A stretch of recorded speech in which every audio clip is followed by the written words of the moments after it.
नमस्ते। क्या इंग्लिश बोलने की शुरुआत बिल्कुल ज़ीरो से करनी है और बिना डरे पूरे कॉन्फिडेंस के साथ बोलना सीखना है? तो ये लर्निंग जर्नी बिल्कुल सही जगह है। आज हम बिल्कुल शुरुआत से इंग्लिश बोलने का कॉन्फिडेंस बिल्ड करने वाले हैं। कोई जल्दबाजी नहीं है, बस आराम से धीरे-धीरे सीखेंगे। चलिए शुरू करते हैं। इस गेम जैसे चैलेंज का रूल बहुत ही आसान है।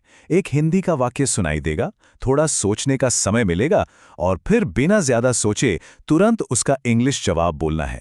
घबराने की बिल्कुल भी जरूरत नहीं है, क्योंकि हर कदम पर मदद मिलेगी और हम एकदम सही उच्चारण भी सीखेंगे। तो चलिए शुरुआत करते हैं राउंड 1 से, जो है हमारा वार्म अप राउंड। पहला वाक्य है, ये आइडिया बहुत अच्छा है। सोचिए इसे इंग्लिश में क्या कहेंगे? इसका सही जवाब है दिस आइडिया इज अमेजिंग। यहां ध्यान देने वाली बात है कि अमेजिंग शब्दों को हम कहेंगे अमेजिंग।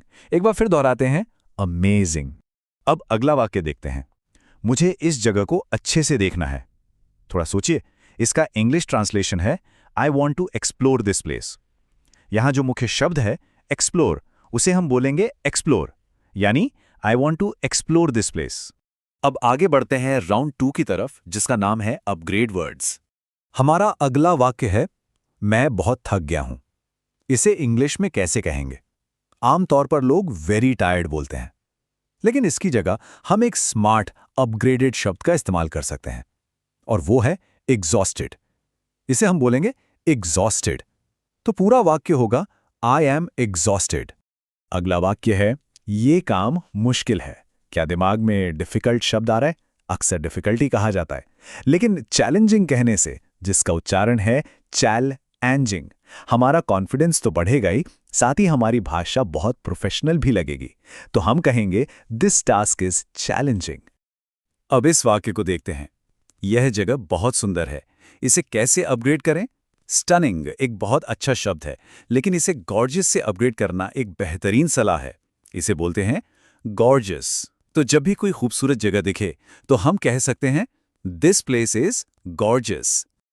चलिए अब आते हैं राउंड 3 पर, जो है अपने विचारों को साफ तौर पर कहना। वाक्य है मैं इससे एक्सप्लेन नहीं कर पा रहा हूं। दिमाग में क्या आ रहा है?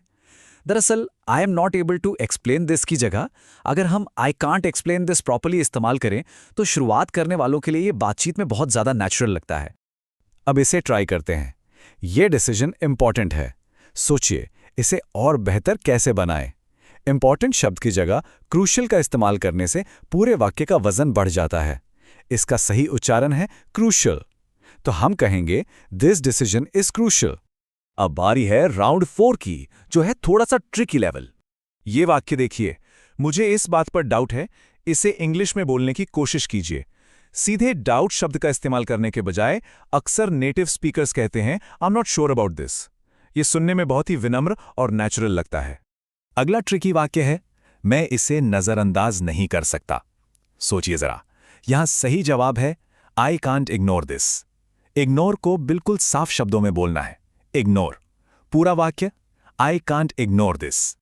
और इस लेवल का आखिरी वाक्य यह परिस्थिति गंभीर है, इसे कैसे कहेंगे? बोलने के असर को मजबूत करने के लिए सीरियस की जगह क्रिटिकल शब्द का इस्तेमाल करना चाहिए, जिसे हम क्रिटिकल बोलते हैं। तो हम कहेंगे दिस सिचुएशन इज क्रिटिकल। और अब हम पहुंच गए हैं द फाइनल बॉस राउंड में। इस राउंड में कोई अपग्रेड नहीं, बस तेजी से जवाब देना है। वाक्य है मुझे लगता है ये काम करेगा। तुरंत सोचिए, यहां हमें तेजी से जवाब देना है I think this will work. अगला वाक्य है मैं पूरी कोशिश करूंगा। बिना किसी हिचकिचाहट के बस आसानी से कह देना है I will do my best. और आज के चैलेंज का आखिरी वाक्य मुझे थोड़ा सोचने दो। इसका जवाब क्या होगा?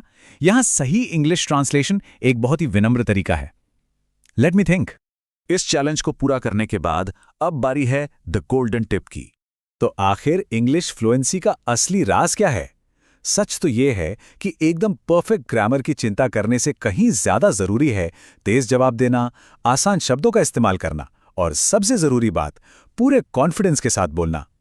जब हम बिना डरे बात करते हैं तो ग्रामर की छोटी मोटी गलतियां कोई मायने नहीं रखती। चलिए इन 2 पॉजिटिव वाक्यों को जोर से बोलकर प्रैक्टिस करते हैं, ताकि ये शानदार नया कॉन्फिडेंस हमेशा के लिए लॉक हो जाए। हमारे साथ दोहराएं, I think fast in English. और अब कहें, आई स्पीक विदाउट हेजिटेशन। बिल्कुल ऐसे ही। आज इस एक्सप्लेनर में शामिल होकर इंग्लिश सीखने की तरफ एक बहुत ही बेहतरीन कदम उठाया गया है। हमेशा याद रखिए कि लगातार और पॉजिटिव सोच के साथ की गई प्रैक्टिस से हमेशा शानदार रिजल्ट मिलते हैं। तो आज का सबसे बड़ा सवाल यह है, क्या हम सब कल के अगले पावरफुल चैलेंज के लिए तैयार हैं? और क्या हम अपनी भाषा को रोज ऐसे ही बेहतर बनाने के लिए एक्साइटेड हैं? तब तक के लिए प्रैक्टिस जारी रखें।